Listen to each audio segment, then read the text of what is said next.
여호와의 영이 입다에게 임하시니 입다가 길르앗과 므낫세를 지나서 길르앗의 미스베에 이르고 길르앗의 미스베에서부터 암몬 자손에게로 나아갈 때에 그가 여호와께 서원하여 이르되 주께서 과연 암몬 자손을 내 손에 넘겨주시면 내가 암몬 자손에게서 평안히 돌아올 때 누구든지 내 집 문에서 나와서 나를 영접하는 그는 여호와께 돌릴 것이니 내가 그를 번제물로 드리겠나이다 하니라.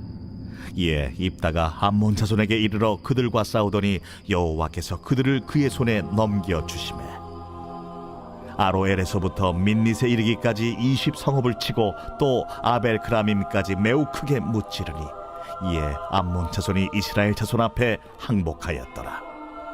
입다가 미스바에 있는 자기 집에 이를 때에 보라, 그의 딸이 소고를 잡고 춤추며 나와서 영접하니 이는 그의 무남 동료라.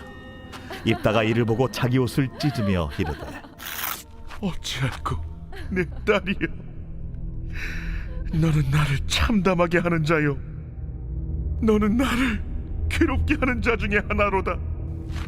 내가 여호와를 향하여 입을 열었으니 능히 돌이키지 못하리로다. 나의 아버지여, 아버지께서 여호와를 향하여 입을 여셨으니 아버지의 입에서 내 말씀대로 내게 행하소서. 이는 여호와께서 아버지를 위하여 아버지의 대적 암몬 자손에게 원수를 갚으셨음이니이다. 이 일만 내게 허락하사 나를 2달만 버려두소서. 내가 내 여자친구들과 산에 가서 나의 처녀로 죽음을 인하여 애곡하겠나이다.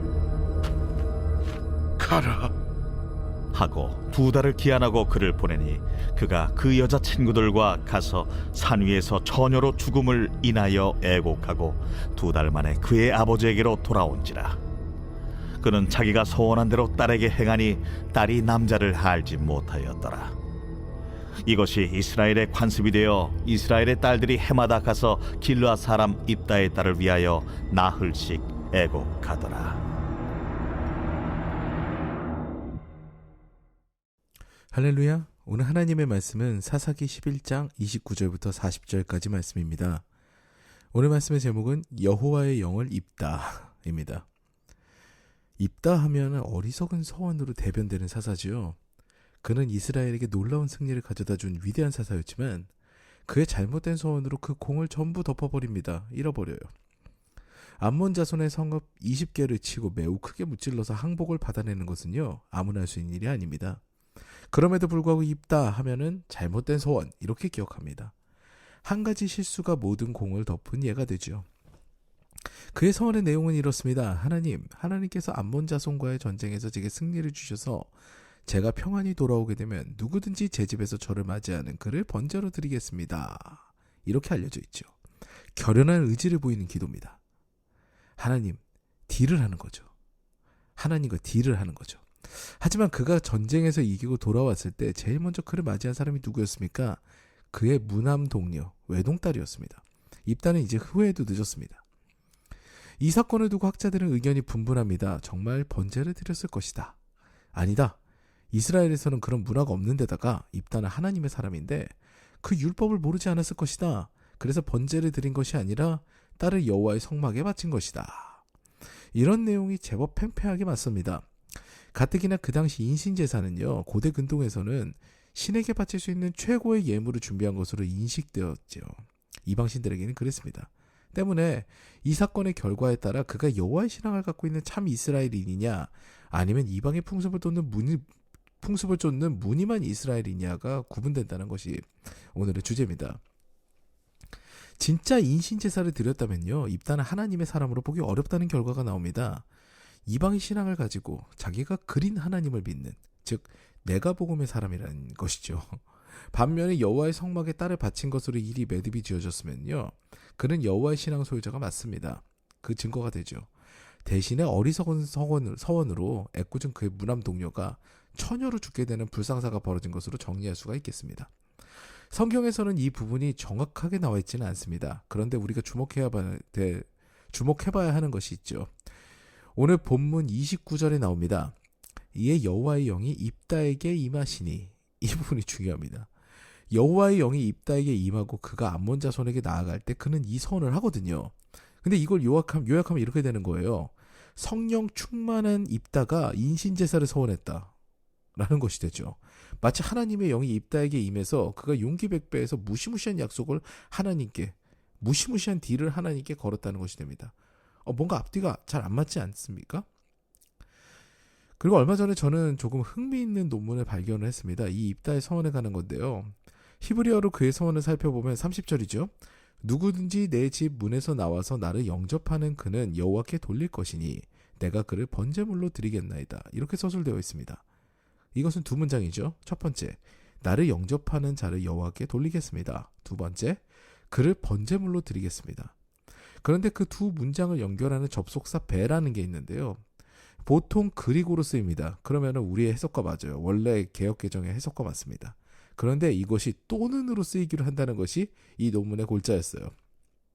또는이 되면요, 나를 영접하는 자를 여호와께 돌리거나 또는 그를 번제물로 드리겠습니다. 이렇게 전혀 다른 해석이 됩니다.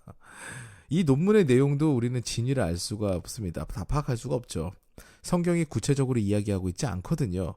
그런데 입다 내러티브를 처음부터 끝까지 다 살펴보게 되면요, 입다가 신앙을 가지고 있다. 그리고 하나님의 사사가 사사가 되었다. 이 사실에 대해서는 부인할 수가 없어요.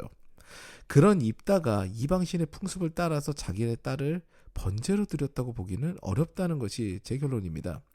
결국 그는 신앙인이지만 어리석은 판단을 했다라고 저는 정리하고 싶죠. 그런데 이 부분이 어떻게 보면 더 어렵습니다. 분명히 하나님의 영이 임했어요. 그에게 임한 거예요. 그는 하나님의 영을 그의 이름처럼 못 입었습니다. 그런데 그의 본체는 어떠합니까? 그의 욕망과 자기 중심적인 신앙이 있습니다. 그것이 그대로 투영된 것이 오늘 그의 서원입니다. 굉장히 고압적이고 압제적이죠. 나중심적이에요. 나의 목표를 위해서는 다른 사람이 어떻게 돼도 상관이 없습니다. 하나님의 영이 임했는데도요. 만약 그의 집에서 아내가 그를 마중 나왔으면요, 그녀도 졸지에 여호와의 성전에서 수종드는 여인으로 바쳐졌을 겁니다. 그녀의 의사와 상관없이 진행이 되었겠죠. 이렇게 지도자의 어리석은 서원은요, 백성들을 힘들게 합니다. 이는 하나님의 영이 임했을 때도 다르지가 않아요. 여러분, 이 부분이 참 중요합니다. 완전히 하나님의 영의 지배를 받는 사람들은요, 정말 중요한 부분이에요. 다른 이들을 힘들게 하는 결정을 내리지 않습니다. 그들의 삶에 공감하고 배려하는 결정을 내리게 되죠. 그것이 하나님의 뜻이기 때문입니다. 제가 대학원에서 구약학을 공부할 때요, 구약학 교수님께서는 이런 말씀하셨습니다.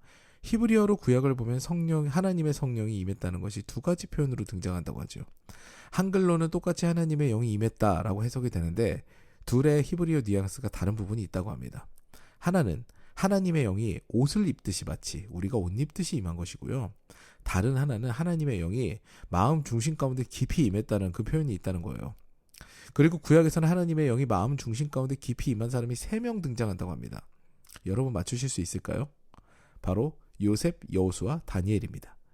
근데 이들을 보면요, 세상의 욕심에 초월해요. 스캔들도 없고요. 평생을 다른 이들을 위한 헌신의 삶을 삽니다. 오늘 본문을 보면요, 하나님의 영이 임했는데도 내 욕심을 관철할 수 있다는 사실이 보여요. 그래서 무섭습니다. 결국 그거는 결과적으로 보게 되면요, 내가 하나님을 이용하는 것이거든요. 그래서 우리는 끊임없이 성령의 충만함을 구하고 나의 생각을 내려놓고 성령의 인도하심을 따라 사는 삶을 추구해야 되는 것입니다. 사랑하는 여러분, 오늘도 우리는 수많은 결정을 할 수 있겠지요. 오늘 이 새벽에 충만하게 은혜를 받고 하나님과 깊은 대화를 나눈 끝에 거룩한 결정을 할 수도 있습니다. 그런데 그 결정이 내 생각인지 하나님의 생각인지를 되묻고 또 되묻는 과정이 필요합니다. 그리고 그 결정이 하나님의 뜻과 일치할 때는요, 하나님께서는 기적과 같은 사건을 우리 삶에 만나게 하실 것입니다.